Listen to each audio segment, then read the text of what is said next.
Start. नमस्कार, मेरा नाम पिंटू सिंह यादव है और आप सभी का भोजपुरी रिमझिम में स्वागत करते हैं। दोस्तों, आज हमारे साथ मौजूद हैं भोजपुरी इंडस्ट्री में अपना एक अलग पहचान बनाने वाले, अपना एक बड़े मुकाम पर नाम बनाने वाले खेसारी लाल यादव जी के मैनेजर के तौर पर भी जाने जाते हैं। नाम है सोनू पांडे जी।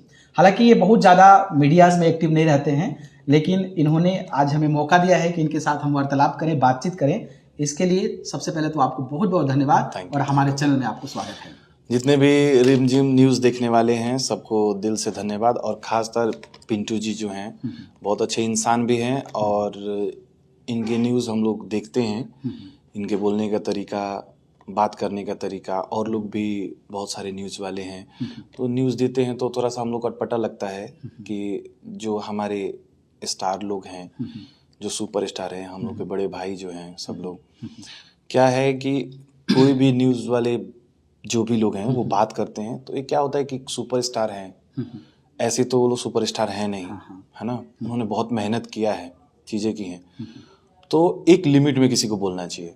और ये चीज़ मैं पिंटू जी में देखता हूँ कि बहुत अच्छा लगता है इनके बात करने का तौर तरीका।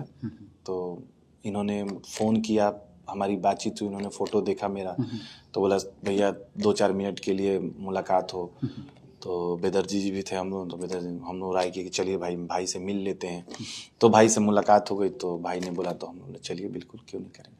चलिए, और आपने समय दिया और ये मौका दिया कि आप कई सारे यूट्यूबरों को इंटरव्यू नहीं देते हैं, लेकिन आपने हमको ये अपॉर्चुनिटी दिया है। ये मेरा प्लेजर है कि आप हमारे साथ जुड़ रहे हैं। चलिए, हम शुरुआत करेंगे और पहले हम बात करेंगे कि सोनू पांडे जी कौन है, कैसे शुरुआत हुई आपकी इस इंडस्ट्री में, और खेसारी लाल यादव जी से जो रिश्ता है संबंध कैसे बना। मैं ये लक्ष्मी नगर में ही मैं पहले पढ़ाई करता था, सीए की पढ़ाई। दिल्ली की हाँ, दिल्ली में। मैं अभी दिल्ली में ही हूँ। तो लक्ष्मी नगर में पढ़ाई करता था, सीए, आईपीसीसी, सीपीटी सब क्लियर किया, 2.5 साल की ट्रेनिंग भी की। उसी बीच में भैया से मुलाकात हुई, तो फिर मुलाकात हुई, फिर बात व्यवहार सब अच्छा लगा, फिर हम लोग की नज़दीकियाँ बढ़ने लगी, फिर हम लोग काम करने के लिए फिर होने लगा कि मतलब काम करते हैं। भैया ने बोला कि आप इसी फील्ड से हो, आप काम करो, आप रहोगे तो मुझे मेरे लिए अच्छा रहेगा और भाई की तरह हो। आज तक भैया ने कभी मुझे मैनेजर नहीं बोला। आज भी वो किसी को इंट्रोड्यूस करते हैं तो बोलते हैं कि मेरा छोटा भाई है, उससे आप बात कर लीजिए, ना कि कभी उन्होंने ये बोला कि नहीं मैनेजर। और मुझे अच्छा भी नहीं लगता, मैं ज़िंदगी भर उनका भाई बन के ही रहूँ तो मेरे लिए उचित है। और मुझे भाई ही चाहिए, मुझे कोई सुपरस्टार नहीं चाहिए। हाँ, और उनका प्यार भी मुझे मिलता है ना।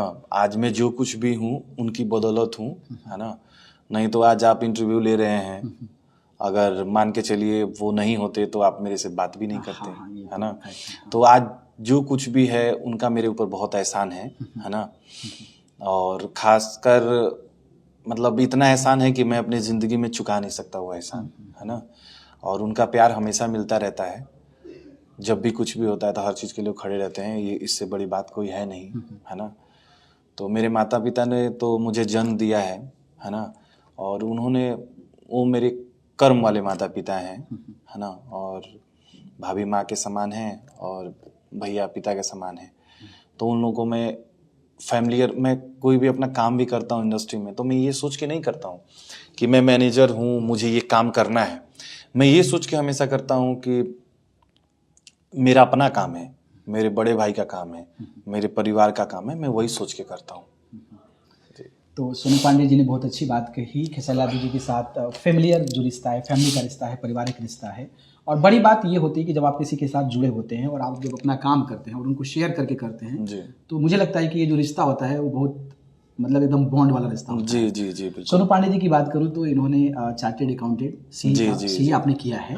सीए बेसिकली होता है जो फाइनेंशियली जो पैसों का मामला को मैनेज करते हैं। जी बिल्कुल। तो ये मुझे बताइए कि आप खेसारी लाल जी के साथ जुड़े हुए हैं, तो आप उनको फाइनेंशियली जो होता है वो मैनेज करते हैं। इसके अलावा उनके काम जो कार्य होते हैं उनको भी आप देखते हैं। तो आप इसको कैसे मैनेज करते हैं, और जब मैनेज करते हैं तो आपको कोई चैलेंजेस भी आते हैं?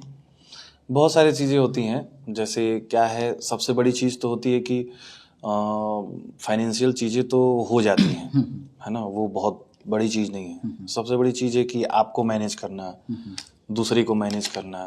आपने फ़ोन किया, आपको रिस्पॉन्स देना, आपको उस तरीके से बात करना है, एक सुपरस्टार को रिप्रेजेंट करना है, ये बहुत बड़ी बात होती है। हमारा बात, हमारा लहजा, हमारा बोलने का तरीका, हमारा एक दूसरे से कुछ भी कहने का तरीका या उनसे सुनने का तरीका सामने वाले को बताता है कि हमारे स्टार का क्या दायरा है, हमारे स्टार कैसे हैं। ये एक स्टार प्रेजेंट नहीं करता, उनके लोग प्रेजेंट करते हैं, है ना, कि सामने वाले स्टार का सामने वाला बंदा कितना अच्छा है, बहुत अच्छा लगा। तो उससे एक मतलब किसी भी, मैं ऐसा नहीं है कि मैं हर चीज़ में परफेक्ट हूँ, कोई भी दुनिया में परफेक्ट नहीं है, लेकिन मेरा ये मानना है कि आप जिसके लिए काम कर रहे हैं उसका इस हिसाब से काम करना चाहिए ताकि मतलब कोई भी मतलब उसको कभी स्टार की जरूरत ना पड़े, स्टार से बात करने की जरूरत ना पड़े, वो आप ही हैंडल कर लो, है ना, और उसको अच्छा लगे कि नहीं नहीं, अरे सामने वाला है तो हो जाएगा मेरा काम, मुझे कोई ज़्यादा स्ट्रगल ना करना पड़े, किसी को ऐसा फील किसी को ना हो कि एक स्टार का मैनेजर बात कर रहा है या उसके लोग बात कर रहे हैं। तो वो मैं मेंटेन करके रखता हूँ। मैं आज मुझे लगभग 13-14 साल हो गया भैया के साथ, एक दशक बीत गया भैया के साथ, तो वो मैंने वो चीज़ हमेशा मेंटेन किया है। और किसी से आदमी लहजे में बात करता है, आप इंडस्ट्री में आप जानते होंगे या आपको पता भी होगा, है ना, तो मैं उस चीज़ को मेंटेन करता हूँ। मैं किसी को कभी बदतमीजी से मैंने कभी किसी से बात नहीं की, और कभी मेरा इंडस्ट्री में किसी से आज तक तू में नहीं हुआ, आज तक किसी से झगड़ा नहीं हुआ, किसी से कोई बात नहीं हुई, किसी ने मेरे बारे में कभी फेसबुक पे कुछ लिखा नहीं, मैंने कभी किसी को कमेंट किया नहीं। हमारी इंडस्ट्री एक छोटा सा ये मतलब समझिए कि परिवार है, तो इस परिवार में कैसे रहना है, जैसे हम अपने घर में रहते हैं वैसे हम यहाँ प्रेजेंट होते हैं। तो हम जैसा, वो तो हमारे संस्कार से पता चलता है। कभी भी कोई आपसे बात करता है तो उसके संस्कार जो हैं वो उसकी बातों में झलकते हैं। कभी भी आप उससे बात किए तो समझ में आ जाएगा कि नहीं ये सामने वाला कैसा है।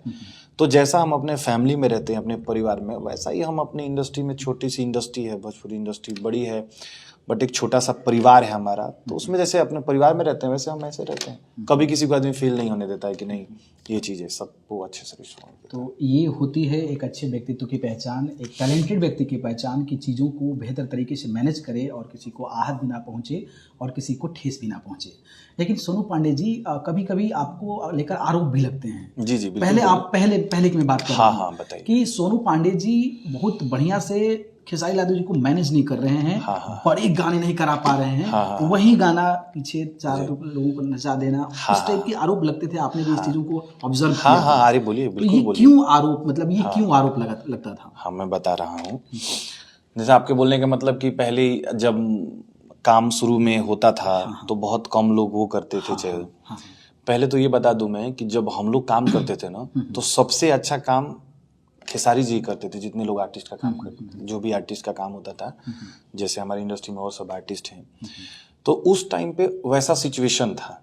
अब आप जब मनोज भैया काम करते थे, मनोज भैया का वीडियो उठा के देखिए, मनोज भैया जब सबसे बड़े सुपरस्टार आज भी हैं, आगे भी हैं, जब उनकी एल्बम वीडियोज आते हैं, अब तो भैया राजनीति में है तो अब वीडियो ऐसा करते नहीं हैं, तो उनके वीडियो उठा के आप देखिए। अगर आप ये बोलिएगा उस टाइम पे कि सामने वाले को वो वीडियो नहीं करना चाहिए, अभी का जो वीडियो है वैसा वीडियो हाई क्वालिटी का करना चाहिए, ऐसा करना चाहिए, तो उस समय वो टेक्निक ही नहीं था। क्या है, जिस इंडस्ट्री में जो टेक्निक जब चलता है तो उसके हिसाब से लोग काम करते हैं। मेरे टाइम पे, मैं आज से नहीं हूँ, मैं 2013 से 2012 से उनके साथ काम कर रहा हूँ, उस टाइम पे वही सबसे बड़ा होता था। आज तो लोग वीडियो शूट कर रहे हैं, बोलना नहीं चाहिए, आज तो बहुत बड़े बड़े लोग बहुत तीसमार खां इंडस्ट्री में आ गए हैं, बहुत अच्छे अच्छे वीडियो बनाते हैं, व्यूअरशिप 5 मिलियन नहीं आता है, ठीक है। और किसकी ओर इशारा है? मैं किसी की ओर इशारा नहीं है, बहुत सारे लोग हैं ना, उनको क्या क्वालिटी बढ़ाना है ना, और क्वालिटी बढ़ाना है, बहुत अच्छी बात है, बुरी बात नहीं है। तो जब कोई ऐसा बताते कि जब खेसारी भैया का गाना जब आता था शुरू में, तो उस टाइम पे कौन उनसे अच्छा वीडियो करता था, मुझे किसी का एग्जांपल बता दीजिए, कोई भी एक बता दीजिए कि उस टाइप से कौन सा अच्छा, तब हमारी तुलना हो। आज आप 10 साल पहले का जो वीडियो है, आज 10 साल बाद वो करेंगे तो होगा? नहीं फिर तो उस समय का टेक्नोलॉजी भी नहीं था और सारी चीजें। बिल्कुल, उस समय तो लोग यूट्यूब नहीं जानते थे। हाँ, यूट्यूब नहीं जानते थे। मैं तब से देख रहा हूँ जब वेब म्यूजिक आज 30 मिलियन 50 मिलियन से ऊपर सब्सक्राइबर है। मैं तब से वेब म्यूजिक को देख रहा हूँ जब 4,34,000 सब्सक्राइबर थे। मैं तब से इंडस्ट्री में हूँ जब 32,000 सब्सक्राइबर वर्ल्ड वाइड के थे। तो आप इसे समझ सकते हैं कि कब से मैं वो चीजें देख रहा हूँ, समझ रहा हूँ। उस टाइम पे मतलब स्टेज के वीडियो 100 मिलियन गए हैं, आप उठा के देखिए। और ये भी बता दे रहा हूँ, आप ये बात बोले ना तो इस पे एक और आपको जवाब बोल रहा हूँ। मेरी बात नहीं थी, नहीं, आपकी बात नहीं, मैं बता रहा हूँ दर्शकों पे, कोई बात नहीं है। मुझे कोई भी उठा के बता दे, जब उस टाइम पे जिसने भी आपको ये आरोप लगाया है मेरे पे, चाहे बोला होगा चाहे आपने सुना होगा, तो उनसे सिर्फ ये पूछिए कि अभी तक उन लोगों ने जो वीडियो किया और मैंने जो वीडियो किया है वही अभी तक आगे है। आप कोई भी कंपनी उठा लीजिए, वीनस बड़ी कंपनी है, टिप्स बड़ी कंपनी है, B4U बड़ी कंपनी है, सारेगामा बड़ी कंपनी है, टी सीरीज बड़ी कंपनी है, आदि शक्ति बड़ी कंपनी है, वर्ल्ड वाइड बड़ी कंपनी, एंगल म्यूजिक बड़ी, मतलब बहुत सारे ऐसे कंपनियां हैं जो बहुत बड़े हैं। आप उठा के देख लीजिए, जो मेरा प्रोजेक्ट किया हुआ है वही सबसे बड़ा गाना है। आप अभी लाइव में हैं, आप चाहें तो अभी खोल के देख सकते हैं। पॉपुलर अपलोड में जब दिखेगा ना तो वो सोनू पांडे जी के टाइम का ही बनाया हुआ गाना है, ठीक है, बोलने से नहीं होता है। और कभी भी जो म्यूजिक समझते हैं, जो म्यूजिक जानते हैं, कभी भी वीडियो हिट नहीं होता, ऑडियो हिट होता है। ऑडियो अगर अच्छा है तो फिर वो गाना हिट है और फिर उसको कोई रोक नहीं सकता। वीडियो भले उसकी क्वालिटी क्यों नहीं, वीडियो क्वालिटी बनाना बहुत अच्छी बात है, लेकिन आज लोग वीडियो क्वालिटी बना रहे हैं, ऑडियो में कुछ दम ही नहीं रहता है, तो गाना नहीं चलता है। तो इसमें कोई नहीं, आज भी अगर ऑडियो मजबूत बने, वीडियो थोड़ा वीक भी चले तो गाना चलेगा। आप देखिए ना, बहुत सारे एग्जांपल मैं इसमें बोल नहीं सकता हूँ, बहुत सारे ऐसे गाने आप खोल के देख लेंगे, मैं आपको लिंक भी भेज दूंगा, जिसके ऑडियो रिलीज करने पे 20 मिलियन हो गए हैं और उसका वीडियो भी नहीं आया है। क्यों? क्योंकि ऑडियो मजबूत, म्यूजिक जो समझता है, म्यूजिक जो जानता है, ठीक है, जो उस म्यूजिक को फील करता है, जो समझता है, उससे पूछिए आप, उसको पता है ना ऑडियो जो अच्छा होता है वही हिट होता है।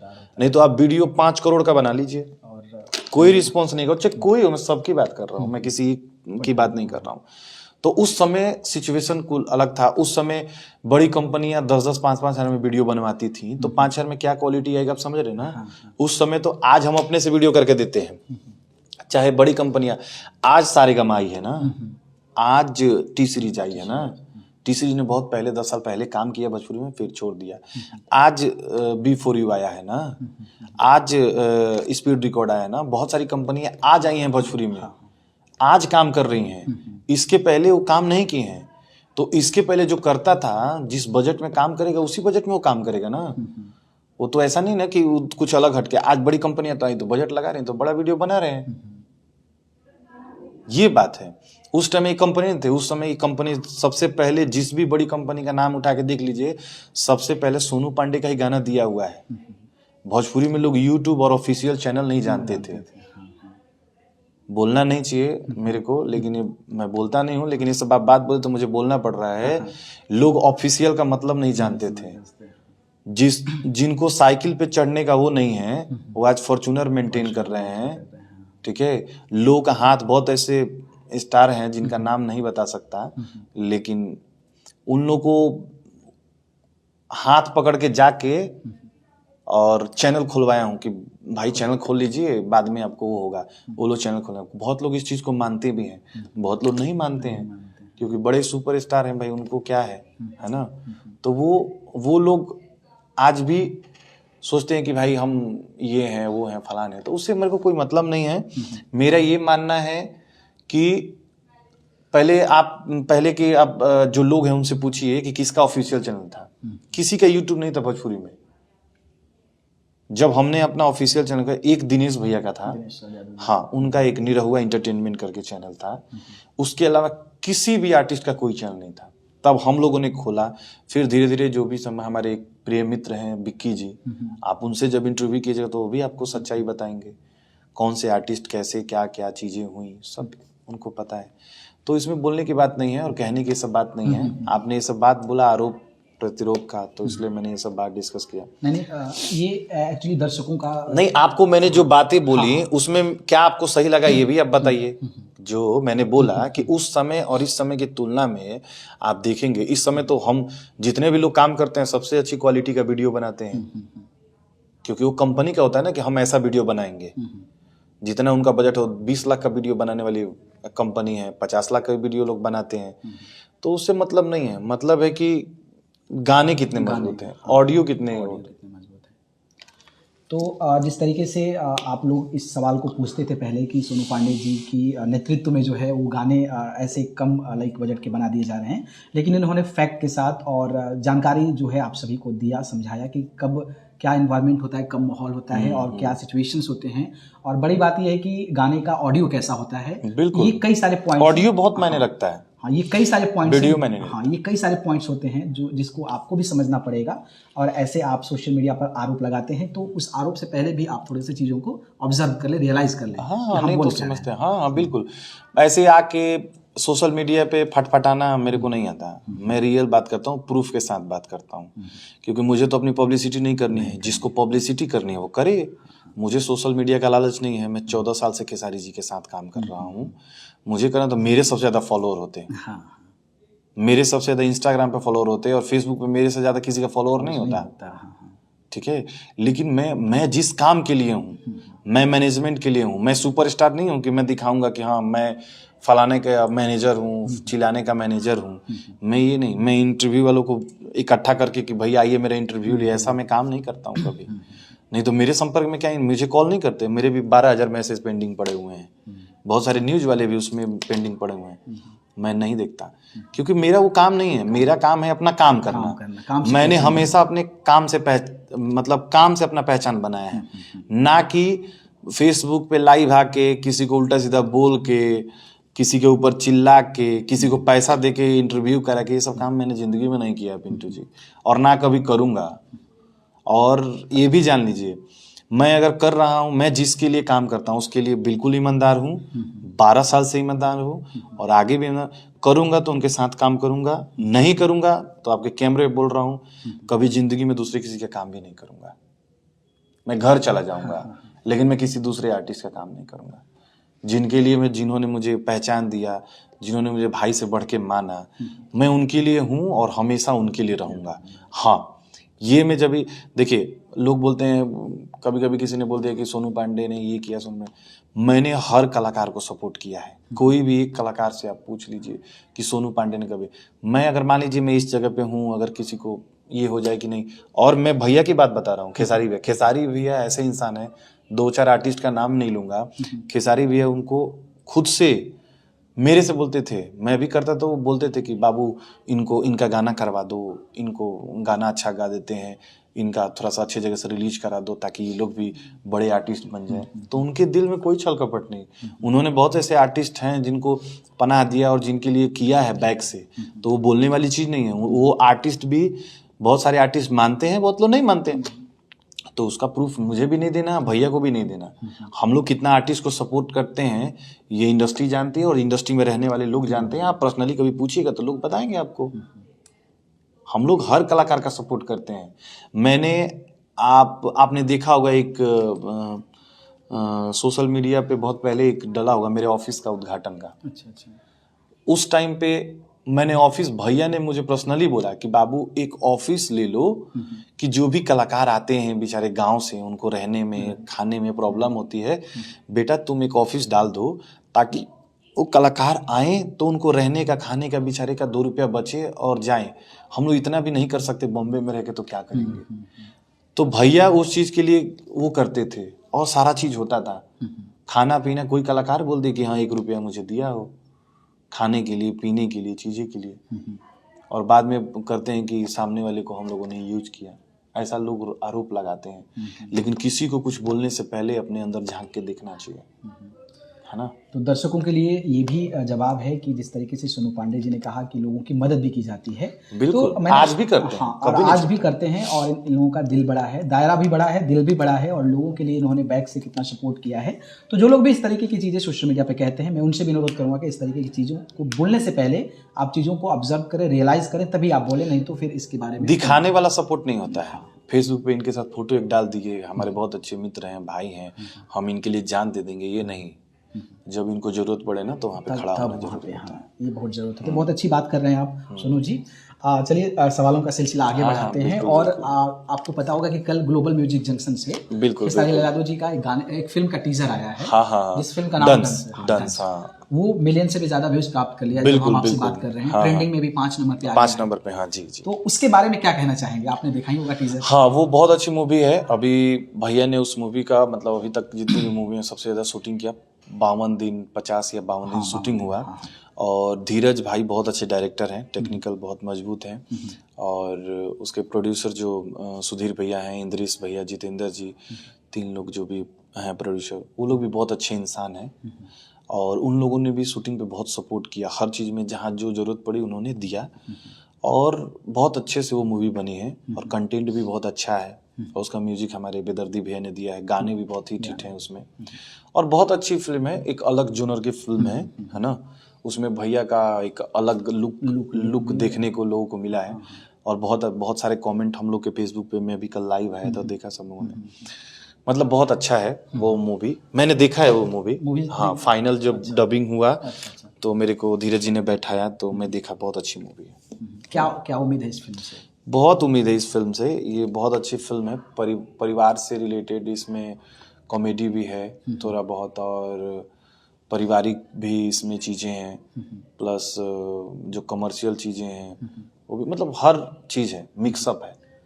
इस टीजर में बेसिकली जो है खास करके जो एक्टिंग है या फिर जो एक्शंस है ना, उस पर फोकस ज़्यादा किया गया है। हाँ, लगभग हमको लगता है 20 से 22 दिन से फाइट का शूटिंग चला है। हाँ, बहुत मेहनत, भैया रात मतलब 8 घंटे के शिफ्ट में, मतलब 12-13 को 14 घंटे काम करते थे। तो नए साल में मतलब बहुत बड़ा धमाका, बहुत बड़ा, हाँ, बहुत बड़ा। अभी बहुत सारी फिल्में हैं, 1-2 फिल्में और हैं जो बहुत जमीन से जुड़ के फिल्में हैं, वो भी आप बहुत जल्दी आएगा तो आपको मैं बताऊंगा। बहुत अच्छी मूवी है वो भी, बहुत जल्दी आएगा। ट्रेलर का कुछ है अंदाजा कि कब तक आ सकता है इसका? बहुत जल्दी आएगा, 2-4-10 दिन में आएगा, है ना। उस पर थोड़ा कुछ काम चल रहा है, वो सब कंप्लीट हो जाए टेक्निकली तो फिर आएगा। तो आपने धीरज ठाकुर की बात कही, धीरज ठाकुर जी है ना? जी। तो उनसे बात हुई तो इस फिल्म को लेकर क्या बातें हो रही थी, मतलब उनको क्या उम्मीद थी इस फिल्म से? उनको है कि मतलब जो फिल्म धीरज जी ने हम लोग के साथ पहली बार काम किया है, इंसान भी बहुत अच्छे हैं, डायरेक्टर भी बहुत अच्छे हैं, अभी आगे भी फिल्में करेंगे वो, तो उनका ये है, बहुत मेहनती हैं बेचारे। एडिटिंग पे भी जब भी बैठते थे तो भैया से फ़ोन वगैरह करके वो करते थे, हमको भी कभी कभी बुलाते थे कि देखिए सोनू जी इसको कैसे क्या किया जाए। तो वो चीज़ें बहुत मायने रखती है। क्या होता है, एक चीज़ को 2-4 लोगों से हम दिखाते हैं, समझते हैं, तो उसमें क्या आउटपुट मिलता है ना 4 लोगों का, तो वो थोड़ा सा ज़्यादा मायने रखता है। चलिए, तो ये हम लोग डंस फिल्म के बारे में बात किए हैं। अब हम बात करते हैं इस साल का भोजपुरी इंडस्ट्री के नंबर 1 सुपरस्टार खेसारी लाल जी कहे जाते हैं। जी। और कहे नहीं जाते हैं बल्कि वो साबित भी करते हैं। बिल्कुल। और इस बार भी उन्होंने साबित किया है कि जो यूट्यूब ने 2024 का लिस्ट जारी किया है उसमें डिफरेंट लैंग्वेजेज हैं, चाहे हम पंजाबी की बात करें, हरियाणवी की बात करें, बॉलीवुड की बहुत बात सारे। करें। और उसमें खेसारी लाल जी का एक गाना है नींबू खरबूजा भइल जो कि पूरे देश में 5वें नंबर पर है, और भोजपुरी का सबसे बड़ा गाना है, सबसे बड़ा गाना। और ये गाना रिसेंटली 400 मिलियन भी क्रॉस किया। 400 मिलियन, हाँ। तो ये जानकारी जब आप लोगों को मिली तो क्या अंदर से विचार आया? बहुत खुश हुए कि भाई हमारा गाना इस साल का सबसे बड़ा गाना है। इस साल में हमने मतलब हम आगे हैं, चीज़ें हैं, तो अच्छा लगा। और खास कर देखिए हम क्या आगे हैं, बोलना नहीं चाहिए, हमारी इंडस्ट्री आगे है, दर्शकों का प्यार मिल रहा है, दर्शकों का प्यार, हाँ। और जो भी इंडस्ट्री में सब लोग हमारे भाई हैं, हमारा परिवार है, कोई हमारा दुश्मन नहीं, और सबसे हम लोग अच्छे से रहते हैं। कुछ बिचौलिए लोग हैं जो ये चाहते हैं कि अपना फ़ायदा निकालना है, तो उसको वहाँ से लगाओ, उसको यहाँ से लगाओ, उनका कोई काम नहीं है ना। उनका काम यही है, क्योंकि उनको वहीं से फ़ायदा मिलता है ना। आपके पास बैठेंगे, आपकी बड़ाई करेंगे, हमारी बुराई करेंगे, हमारे पास बैठेंगे, हमारी बड़ाई करेंगे, आपकी बुराई करेंगे, उनका उसी से घर चलता है। तो ठीक है, वो भी अपना घर चला रहे हैं, कोई बुरी बात नहीं है, चलाने दीजिए। ये तो नया साल भी आने वाला है। बिल्कुल, नए गाने भी आने वाले हैं। नए साल में क्या प्लानिंग है? एक गाना हो सके तो 1 जनवरी को आएगा, बहुत अच्छा गाना है, बेदर्दी जी ने लिखा है। कृष्ण बेदर्दी जी ने कहा कि 2 गाने इस साल नए साल के आ सकते हैं। हाँ जी, आएंगे, बहुत अच्छे अच्छे गाने हैं, वीडियो शूट हो चुका है, सब कुछ फाइनल है। अब देखिए उस हिसाब से टाइम निकाल के हम लोग करेंगे। बहुत अच्छा गाना है, आपको देखने को मिलेगा। और बहुत सारे प्रोजेक्ट हुए हैं, मूवीज वगैरह के भी प्रोजेक्ट चल रहे हैं, सब मतलब सब अच्छा चल रहा है जी।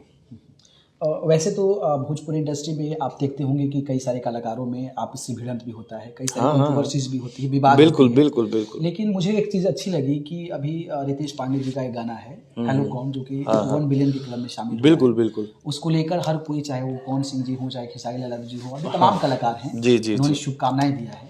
तो इसको आप कैसे देखते हैं और इसका क्या मैसेज इंडस्ट्री में जाएगा? मैं आपको बता रहा हूँ, आपने बोला ना कि कंट्रोवर्सी चलती है एक दूसरे को, ये चीज़ आपने पूछा भी पीछे। मैंने आपको बोला ना कि हमारा परिवार है, रितेश जी हमारे परिवार के सदस्य हैं, है ना, पवन भी हमारे परिवार का सदस्य है, दिनेश भी हमारे, मनोज भी परिवार के सदस्य हैं, और भी अंकुश राजा जी, नीलकमल जी, सब लोग जितने भी आर्टिस्ट हैं बड़े, सब लोग हमारे परिवार के सदस्य हैं। ये हमारा परिवार है ना। तो उसमें कोई वो बात नहीं है। अगर हमारे मन में अगर किसी के प्रति वो रहता तो हम किसी का पोस्टर क्यों शेयर करते हैं। लेकिन वहाँ हमारे भोजपुरी की बात है। आज जो भी सुपरस्टार आगे बढ़ रहे हैं चीज़ें, तो उसमें भोजपुरी का ही योगदान है। तो भोजपुरी के चलते ही तो भोजपुरी हमारी बड़ी हो रही है, इससे बड़ी क्या बात हो सकती है। बस हम लोग को भोजपुरी के लिए काम और भोजपुरी का पहला गाना भी था बिल्कुल, हाँ, 1 बिलियन हुआ। हाँ, तो हम लोग को तो खुशी है, बिल्कुल खुशी है। और हमारे मित्र हैं आशीष वर्मा जी, उन्होंने बहुत अच्छा म्यूजिक किया है, तो मुझे खुशी है कि भाई हमारा भाई आगे है। तो ये चीज़ें बहुत अच्छी लगती है कि कोई बहुत बड़ा मुकाम स्थापित कर रहा है, तो उस समय साथ तो होना जरूरी बिल्कुल है। बिल्कुल। लेकिन जैसा कि आपने कहा शुरुआत में कि ये गाना एक्चुअली मेरे सामने ही रिकॉर्ड हुआ था। अच्छा, उस समय दिल्ली में ही उनका स्टूडियो था आशीष जी का। अच्छा अच्छा। तो आशीष जी हम बहुत अच्छे मित्र हैं। तो मैं गया था कुछ ऐसे गाना मिक्स कराने के लिए। तो होता ना, टाइमिंग मैच नहीं होती, तो हम लोग चले गए। मैं चला गया रात को मिक्स कराने, तो गया तो देखा कि अंदर बैठ के हो रहा है, तो मैं निकल गया। तो रितेश जी ने बोला, अरे भैया बैठिए, कोई बात नहीं, आप बैठिए ना। क्या होता है, ऑफिशियली अगर देखा जाए तो किसी दूसरे आर्टिस्ट से गाना तो उसमें बैठना नहीं चाहिए, और बैठना चाहिए। और हमारी इंडस्ट्री में क्या है कि दूसरे किसी को कोई बैठने भी नहीं देता है। हाँ हाँ, गाना कहीं वो ना हो जाए। लेकिन लेकिन ऐसा ट्रैक रिकॉर्ड हमारा है नहीं, ना हम ऐसा कभी काम करते हैं। मेरे रीजन में कोई भी गाना, कोई भी गलत गाना हमने कभी किसी से किसी दूसरे गाना नहीं गवाया है। क्योंकि मेरे सामने बहुत सारे, मैं कभी स्टूडियो में मिक्सिंग करता तो कोई दूसरा भी आर्टिस्ट आके गाता था, मैं खुद प्रोफेशनल, देखिए समझदार लोग होते हैं, उनको इशारा काफी, तो मैं उठ के चलाता हूँ। लेकिन तब भी वो लोग जिद करते, भैया बैठिए, कोई बात नहीं, आप बैठिए ना। क्योंकि उनको पता है कि भाई ऐसा नहीं हो सकता, है ना। मैं जिसके लिए ईमानदार हूँ ठीक है, लेकिन मैं दूसरे किसी के लिए दुश्मन थोड़ी हूँ। दूसरे किसी का घर तोड़ के अपना घर नहीं बनाने का ना, अपना घर बचा के रखने का, दूसरे का भी बनवा देने का बगल में। तो ये सोनू पांडे जी की बहुत अच्छी सोच है। लेकिन एक सवाल मेरा एक जहन में आ गया अभी जस्ट। हाँ, बताइए। आपने केआरके का नाम सुना होगा। हाँ हाँ, फिल्म क्रिटिसाइज करते हैं। हाँ, ओपिनियन मैंने भी देखा, कल ही देखा मैंने। तो उन्होंने बहुत अंड फंड जो है खेसारी लाल जी के बारे में बोला है। मैंने इसके वीडियोस भी बनाया था। हाँ, मैं आपको बता रहा हूँ। हाँ, पहले आप कंप्लीट कर लीजिए अपना क्वेश्चन, फिर मैं आपको हाँ, तो उन्होंने खेसारी लाल जी को अनपढ़ बताया है। हाँ, और कहा है कि वो मैसेज देते हैं कि मत पढ़ो। हाँ, हाँ, ऐसे करोगे तो आपकी पहचान नहीं बनेगी। आप किसी के सामने मिलोगे तो लोग सोचेंगे अनपढ़ है, इससे ना मिले। हाँ, इस पे मैंने वीडियोस बनाया था और मैंने कहा था कि खेसारी लाल जी पढ़ाई का क्या डिग्री नहीं है, वो नहीं मैटर नहीं करता है, लेकिन उन्होंने एजुकेशन को लेकर, जैसे कि आप रिसेंटली अभी टॉप किए थे लड़की, उनको लैपटॉप देना, सामाजिक कार्य करना, सोशल काम करना। अब मैं बताता हूँ। हाँ, क्या है कि जो केआरके जी ने बोला है ना, तो एक्चुअली वो वही काम करते हैं। हाँ, उनका एक भी न्यूज़ आप मुझे बता दीजिए कि जो वो पॉजिटिव न्यूज़ देते हो, आपने उनका देखा है कभी पेज खोल के? हाँ, आप जितने देखेंगे ना, कभी वो सलमान खान जी के बारे में, कभी वो शाहरुख खान जी के, कभी आलिया भट्ट जी के, कभी शाहरुख खान के लड़के पे, कभी फलाने के लड़की पे वो कमेंट करते हैं। उनका वो काम है, और अच्छी बात है, ऐसे लोग होने चाहिए, बताने के लिए, समझाने के लिए, ताकि अगर किसी से गलती हो तो अपनी गलती सुधारे, है ना। और रही बात भैया की, अब भैया की बात पे आते हैं। भैया ने जो शब्द बोला, उनके बोलने का सेंस वो नहीं था जो केआरके जी ने जो बोला है, वो भी बहुत सम्मानित है, उनको मैं नमस्कार करता हूँ।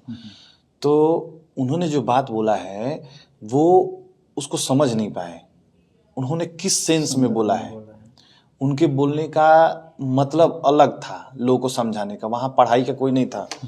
उन्होंने बोला कि भाई अगर किसी के अंदर एक भी अच्छी क्वालिटी हो तो उस क्वालिटी से वो आगे बढ़ सकता है।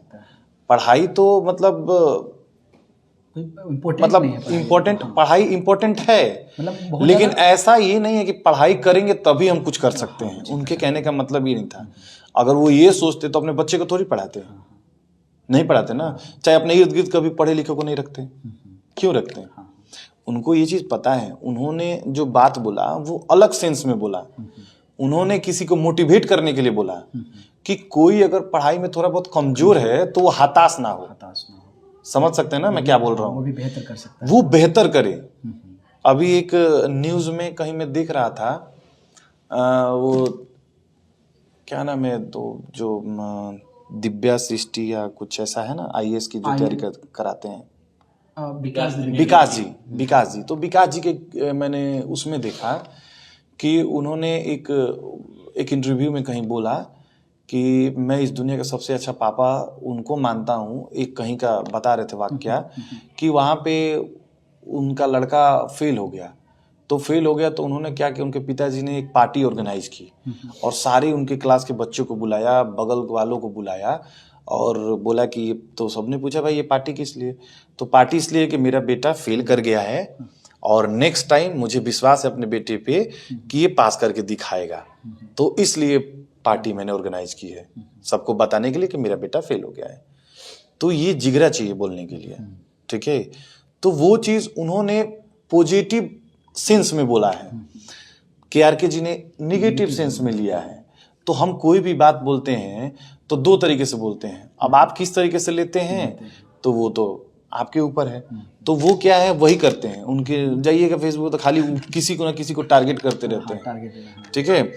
तो किसी ना किसी को टारगेट करेंगे तो उनका बोलने का वही काम है। तो उसमें हम लोग को कोई नहीं है, वो सम्मानित व्यक्ति हैं और उनका हम सम्मान करते हैं।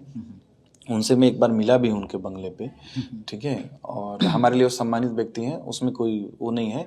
और अगर वो बहुत अच्छी, मैंने बोला ना शुरू में कि उन्होंने जो बोला वो अच्छी बात है हम लोग के लिए कि हम लोग को अगर गलती भी कुछ करते हैं तो आगे सीखने का मौका मिलता है।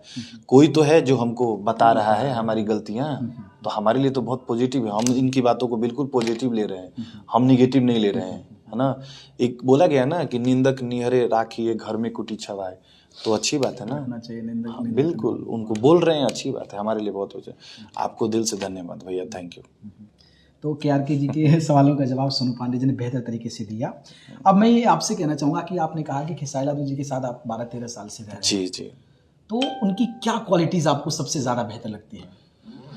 बहुत सारी क्वालिटी हैं। क्वालिटी जो उनके में है वो किसी में नहीं है। सबसे अच्छी क्वालिटी उनकी ये है कि उनसे ज़्यादा मेहनती कोई नहीं है। बहुत मेहनत करते हैं, हार्ड वर्किंग।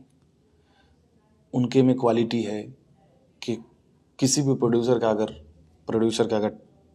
50, एक एग्जांपल ले रहा हूँ, 1 करोड़ का बजट है तो वो कोशिश उनका रहता है कि वो 80 लाख में हो जाए। उसके लिए वो 8 घंटे की जगह 12 घंटे काम करते हैं। मतलब कि सामने वाले को सोचते ही नहीं कि हाँ प्रोड्यूसर है तो चलो अपना तो लग नहीं रहा है, जैसे मन करे वैसे काम करें, ये करे, तो वो काम वो कभी नहीं करते भैया। हमेशा ये सोचते हैं कि सामने वाले का 2 रुपया बच जाए, आउटपुट देने की जी बिल्कुल। और अच्छा काम करते हैं, टाइम से, इंडस्ट्री में सबसे टाइम से काम करके देते हैं, सबसे व्यवहार अच्छा है। वो सबको मतलब क्या बोले भाई की तरह, मतलब हमको आज तक एक होता है, हम लोग अगर सही देखा जाए तो हम लोग काम करने वाले हैं उनके साथ, है ना। उनके एम्प्लॉय हैं, चाहे उनके घर पे काम करते हैं, जो भी बोल लीजिए, लेकिन वो कभी ये फील नहीं होने दिए कि मैं उनका छोटा भाई नहीं हूँ। तो ये बहुत बड़ी बात है हमारे लिए, तो भाई बड़ी बात है।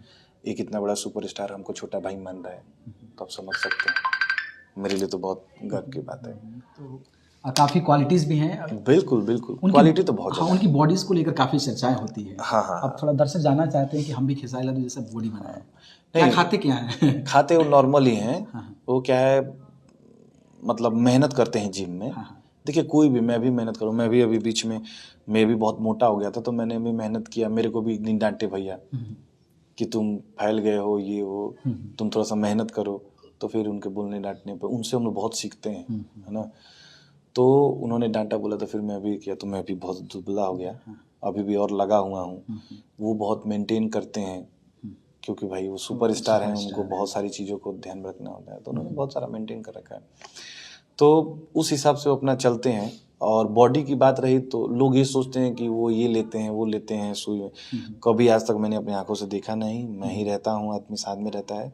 उन्होंने जो नॉर्मल खाना है, प्रॉपर डाइट करते हैं और जिम करते हैं, 2 घंटा 3 घंटे मेहनत करते हैं जिम में, है ना। ऐसा जरूरी नहीं कि बाहर का प्रोडक्ट खाएं, ये खाएं वो खाएं तो जिम बनता है। आप नॉर्मली मेहनत करेंगे तो आपका शरीर अच्छा बनेगा। चलिए, तो आप एक चार्टर्ड अकाउंटेंट भी हैं, आप इतने बड़े सुपरस्टार्स। चार्टर अकाउंटेंट नहीं हूँ मैं।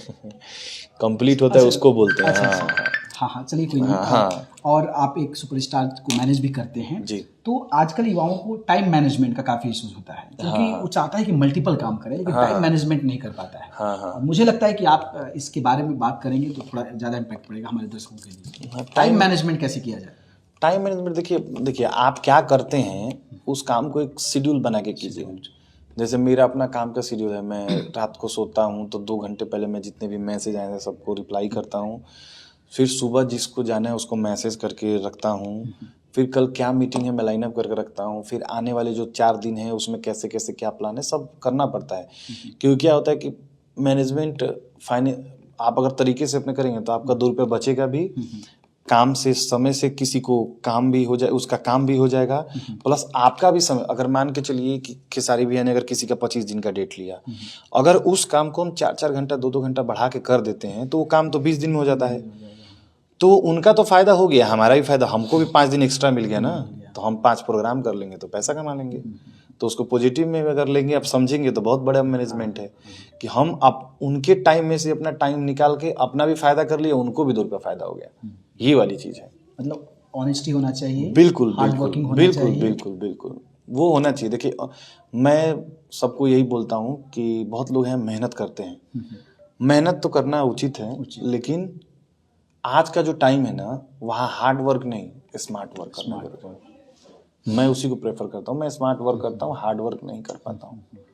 क्योंकि हार्ड वर्क तो अलग, हमारा जो सिस्टम है, हमारा जो काम करने का, इसमें स्मार्ट वर्क ही काम देता है, हार्ड वर्क काम नहीं दे पाएगा।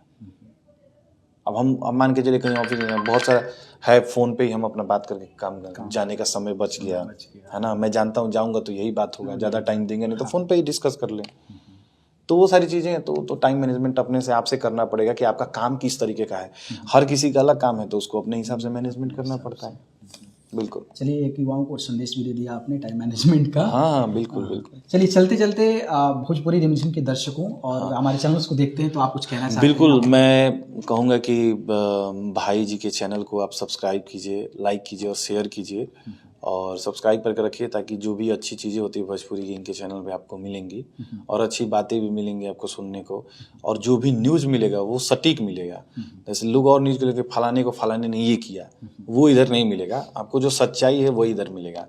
तो आप लोग भाई को प्यार दीजिए, हमारे भाई हैं और बहुत अच्छा काम करते हैं इंडस्ट्री में। ऐसे लोगों की इंडस्ट्री में ज़रूरत है कि ताकि इससे, हमने इनका एक वीडियो भी देखा श्रद्धा कपूर जी के साथ। हाँ, मैंने देखा इनको, तो मैं इनको देखते रहता हूँ, इनकी चीज़ों की पोस्ट करते हैं तो मैं देखते रहता हूँ। बहुत सारे लोगों को देखता हूँ, बहुत लोगों को तो बोलने का भी तमीज़ नहीं है, वैसे बात नहीं करना चाहिए। देखिए मैं किसी को एक को टारगेट करके नहीं बोला, मैं सबकी बात। अच्छा, आपके हमारे गांव में बोला जाता है ना कि यही जबान आपको पान खिलाता है, यही जबान आपको गाली दिलाता है, आपको चप्पल से मारता है। तो आपको जबान अच्छा रखना चाहिए। और एक कितना भी कोई है, एक सुपरस्टार बहुत मेहनत करके वहां तक पहुंचा है, ठीक है, हमारे आपके सोच से बाहर की चीज है। उन्होंने बहुत चीज झेला है तब वहां पहुंचे हैं, और उनकी तुलना आप तुरंत किसी न किसी से कर देते हैं, ये गलत बात है। आपको बता दो कि इंडस्ट्री की जुड़ी ये लोग सरस्वती पुत्र हैं, इनको आपको सम्मान छोड़ के किसी का अपमान नहीं करना चाहिए। और मैं सबसे ज़्यादा इज्जत करता हूँ इस इंडस्ट्री में राइटरों की, क्योंकि आपको पता है इस दुनिया में हर चीज़ का क्लास है। आप ये सोचिए, आपने ये चीज़ कभी सुना नहीं होगा, दुनिया में हर चीज़ का क्लास है। यूट्यूब कैसे चलाना है, क्लास है। इंग्लिश कैसे पढ़ना है, क्लास है। बाल कैसे वो करना है, उसका भी क्लास है। गाना कैसे गाना है, उसका भी क्लास है। म्यूजिक कैसे बनाना है, उसका क्लास है। कभी आपने सुना है कि राइटर का क्लास होता है? कभी नहीं। राइटर ये गॉड गिफ्टेड चीज़ है। तो इसलिए मैं राइटरों का बहुत सम्मान करता हूँ। और मैं उनको बहुत मानता हूँ, उनको सरस्वती पुत्र मानता हूँ, क्योंकि राइटर ये एक ऐसा वो है जो कि किसी के सिखाने पे कोई काम कर ही नहीं सकता। ये गॉड गिफ्टेड है, हाथ चल रहा है, लिख रहे हैं, बहुत बड़ी बात होती है। तो इसलिए इस इंडस्ट्री में मैं राइटरों का बहुत सम्मान करता हूँ। हमारे जितने भी राइटर बंधु हैं, जो भी अच्छे राइटर हैं, मैं उनका बहुत सम्मान करता हूँ और करना भी चाहिए। वो सरस्वती पुत्र हैं और कलाकार भी सरस्वती पुत्र हैं। कोई बहुत सारे लोग मेरे बारे में कुछ बोलते भी हैं, तो मैं उन सब चीज़ों को नहीं लेता। मैं उनको जो सम्मान चाहिए वो सम्मान देता हूँ और आजीवन दूंगा, क्योंकि मैं कलाकार को समझता हूँ और मैं कलाकार लोगों से बहुत प्यार करता हूँ। इसलिए क्योंकि जो कलाकार से प्यार नहीं करेगा, जो कलाकारी समझेगा नहीं, इस इंडस्ट्री में 5 दिन भी नहीं रह सकता है। 12-14 साल तो बहुत हो गया, 5 दिन भी नहीं रह सकता। तो ये सोनू पांडे जी थे और इन्होंने खूबसूरत कमाल की बातें कही। मुझे भी काफ़ी कुछ इनसे सीखने को मिला, जैसे कि इन्होंने लिरिसिस्ट की बात की कि वो कोई नहीं सिखाता है, ये हमें नहीं कहीं नहीं मिलेगा आपको। और इन्होंने, इनका जो माइंड सेट है, इनका जो विचार है वो काफ़ी बेहतर है और मुझे तो इनसे पर्सनली बात करके काफ़ी अच्छा लगा। आपको कैसा लगा? बहुत अच्छा लगा। आपको तो पहले से आपने मुझे कभी बात करते हुए, लेकिन मैं तो आपको हमेशा देखता हूँ। हाँ, तो हमेशा आपको सुनता हूँ। मैं तो मान लीजिए इंटरव्यू पे ज़्यादा आता नहीं, चाहे कभी हो गया तो हो गया कभी किसी के साथ, नहीं तो मैं तो आपको हमेशा सुनता हूँ। जब भी आपका न्यूज़ आता है तो मैं सुनता हूँ, मुझे बहुत अच्छा लगता है पर्सनली। तो चलिए, सोनू पांडे जी से हमने तमाम चीज़ों को लेकर बात की और हमने कोशिश की कि भोजपुरी को बढ़ाने के लिए बात किया जाए, भोजपुरी के बारे में बात किया जाए, किसी बहुत ज़्यादा कंट्रोवर्शियल मुद्दे पर बात ना की जाए। और उन्होंने किसी को सम्मान दीजिए, बस मैं यही कहता हूँ, किसी को सम्मान दीजिए। किसी के बारे में कुछ भी बोल देने से कोई मतलब नहीं है। और इन्होंने हर सवाल का जवाब बेबाक तरीके से दिया, टेक्निकल तरीके से दिया और आप लोगों को जो है बेहतर तरीके से समझाने की कोशिश की। तो मेरा ये था उद्देश्य कि इस इंटरव्यू को लिया जाए। सोनू पांडे जी बहुत कम बात करते हैं और इन्होंने हमें मौका दिया इतने बड़े इंटरव्यू और तमाम मुद्दों पर बात करने के लिए। इसके लिए आपको बहुत बहुत धन्यवाद और आगे के लिए शुभकामनाएं। ऐसे मैनेज करते रहिए और हमारे खेसारी भैया को ऐसे ही प्यार देते रहिए, है ना, और ऐसे ही प्यार बरसाते रहिए। कुछ मन में रह गया है तो आप नहीं, बिल्कुल नहीं, कोई कुछ मन में नहीं है। आपने जितना पूछा, मेरे मन में कुछ नहीं था। जो आप पूछेंगे उसका मैं जवाब दूंगा। मेरी क्या है, मैं कभी किसी आप भी बोले कि भैया कैसे, मैं बोला कि आपको जो पूछना है वो पूछिए, मुझे कोई किसी का जवाब, मैं देखिए मैं सच्चाई बोलता हूँ। बहुत लोग कड़वी लग जाती हैं बातें, लेकिन मुझे उससे कोई फर्क नहीं पड़ता है, क्योंकि मैं मतलब बोलना तो नहीं चाहिए, मैं चमचागिरी की बदौलत नहीं हूँ। मैं अपने मेहनत करता हूँ, अपना काम करता हूँ, मैं ज़्यादा बोलता नहीं हूँ, अपने काम को फोकस करता हूँ, मैं उसके बदौलत हूँ। मैं चमचागिरी की बदौलत नहीं हूँ, तो मैं अपने काम को फोकस करके उसी की बदौलत, और मेरा उसी से नाम है। मैं काम से ही अपना नाम बनाता हूँ, मैं लाइवा के नाम नहीं बनाता। तो चलिए, आप लोग इस इंटरव्यू को देखिए और अपनी प्रतिक्रिया दीजिए। और जिसको भी मेरी बातें बुरी लगे उसको दिल से सॉरी, मैं ऐसा ही हूँ। हाँ, और कुछ और भी सुझाव है या कुछ बोलना चाहते हैं तो आप लोग हमें कमेंट करके ज़रूर बताइएगा और आने वाले समय में जब हमारी दोबारा मुलाकात होगी तो ज़रूर हम उस मुद्दों पर बात करेंगे। बिल्कुल और इनका विचार जानेंगे। आपको इंटरव्यू देने में मज़ा भी आया, आपने क्वेश्चन भी बहुत अच्छे पूछे।